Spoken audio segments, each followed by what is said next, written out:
Juzi nimekuwa nikipita mahali, then somebody stopped me akaniuliza, hey, I think I've seen you on YouTube. Wewe ni ndio Muscoach? Na mimi mimi ndio Muscoach.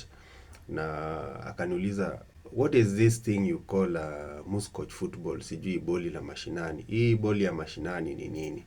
So today kama kuna mtu yoyote mwenye anajiuliza those kinds of questions, wacha nitumie a few minutes kuelezea Muscoach football ni nini and what Muscoach football is all about.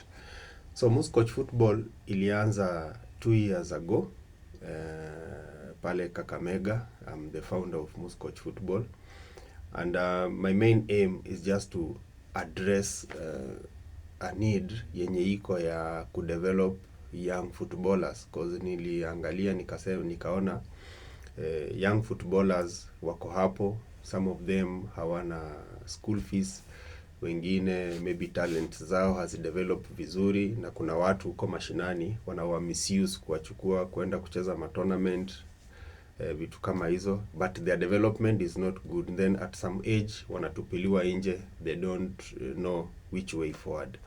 So Muscoach football iko hapa for that sole purpose ya kujaribu kudevelop these young talents, tuone kama football yao itatoka from the villages ikuja into towns na ikuja into leagues, maybe abroad into national team.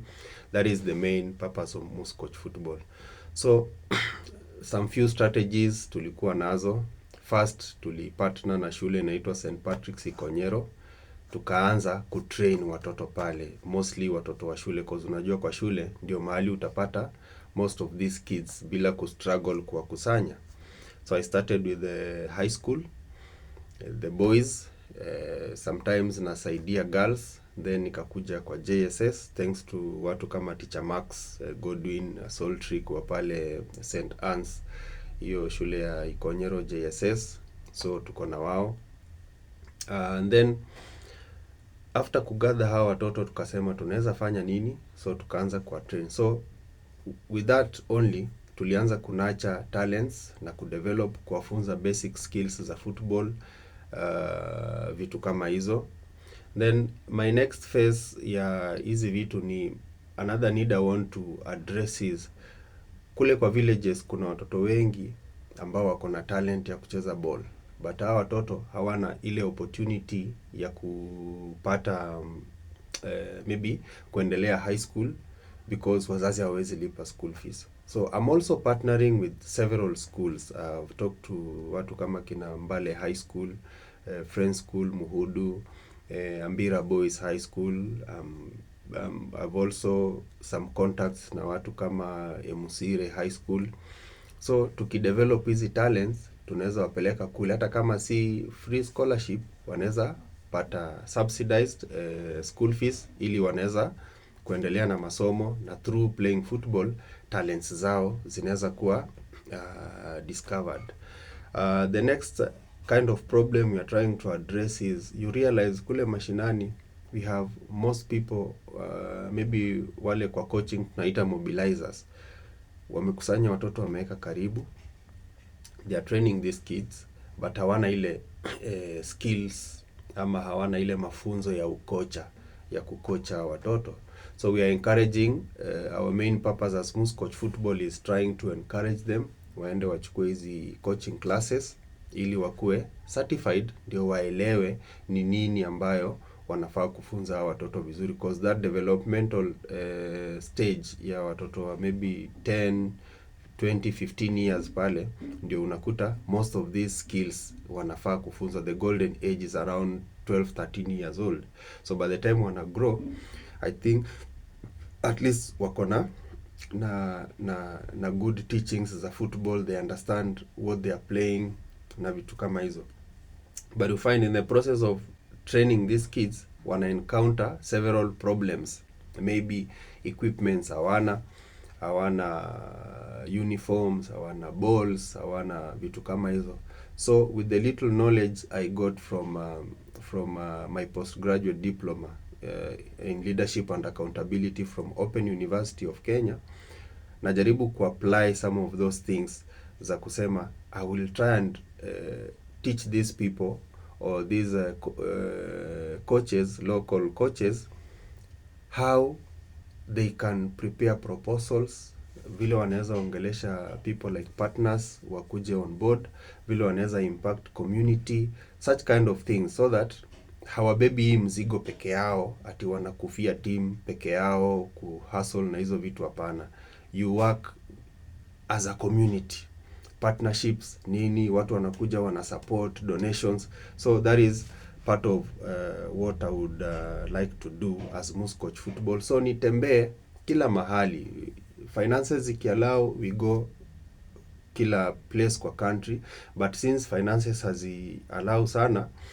then wale wenye naweza fanya kuwa reach out karibu pale Kakamega, Vihiga, Busia, wapi, those western counties, we do that. But wale wengine wenye hatuwezi wafikia because of finances, then videos kama hizi zina come through kuweza kusaidia kuspread the gospel. So we do so many videos about football, about footballers, about coaching.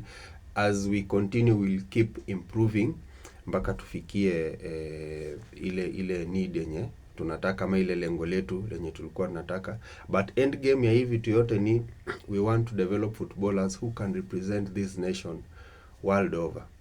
You know, people say we are not going to the World Cup, we are not participating African Cup vizuri na vitu kama hizo. Maybe we have a challenges ya facilities, yes, but president amejaribu kuweka moja hapo Talanta, but that is not enough. We need to develop hizi talent huku chini. So you have people who are playing at Talanta, at Kasarani, but they don't understand what they are playing. Ukikuta watu wako countries za nje wakikuja, they are elite professionals, wanacheza good football because they have a system yenye ina allow development ya hawa watoto from kule chini mpaka pale juu. So I urge all coaches in this country, sana sana hawa wenye wako kwa hizi academies, mashule na nini, let's develop players wale wenye wanaweza compete internationally. Na hii young age ndio unaweza funza watoto vizuri kabisa, waelewe the concepts of football, the techniques of passing, maybe heading, scoring, how they can work as team, how they now need to understand the tactics na vitu kama hizo. So Muscoach Football purpose yake ni hiyo kabisa. And I like to appreciate a few individuals ama companies zile zimekuja pamoja kutusaidia, watu kama Clinician Sacco, Westville Hotel kule Luanda, we have Belmont iko pale Luanda pia, wametu support sana. Kuna a friend of mine akona media company inaitwa Jabali Digital, wametusaidia sana. Most of our videos ni hao wanatengeneza zile za viwanjani. We've been able to do video analysis for a secondary school kwa sababu hawa Jabali Digital wametusaidia kushoot 90 minutes game, na wanajitolea tu, wanakuja wanatusaidia, wanashoot. We like to thank watu kama Kakamega Homeboys. It's a Premier League team. At one point walinipatia friendly match as a way of giving back to the society. Tukacheza na wao, walitufunga bao mingi, but it was a good learning process kwa hawa watoto. So this football, usikufe tu peke yako ati unataka kujifanyia vitu peke yako, no. Collaborate with others. Look out for opportunities zile zinatokea, and I think if we do that, then we'll be working for a better good ya football. So Muscoach Football is about that. So next time ukiona nimepost ma video, just like, share nini, if we generate something kwa hizi online platforms, hii ni vitu tu itakuwa inarudi back to the society ku address mambo ya local football, and we will not tire mpaka ile siku tutakuta hii Harambee Stars yetu inaenda World Cup, tunacheza big tournaments, tunafanya big things, because football yetu lazima igrow. And if you want to be a partner kwa hii mambo tunafanya, feel free to reach out pale YouTube, TikTok, our social platforms ni Muscoach Football. Ukiwa na mtoto pale pande ya Kakamega, kuja St. Patrick's Sikonyero, and we'll be doing several clinics. Also trying to put up a team ya coaches wale wana volunteer tuweze kuspread this gospel. Tukikuta tu mahali popote unacheza ball, cameras zina roll, tunakuja tuna shoot content, tunafanya nini, we highlight your problems nini, we see if we can find solutions for developing our football. In the next like 5 years our target itakuwa tukue na players ambao wanaelewa as much as they can. Come to YouTube for more content about football coaching, mambo ya football, hizo two basic things about football. So as I increase my knowledge kwa football, I will also share hapa online. So stay tuned. That is all about Muscoach Football.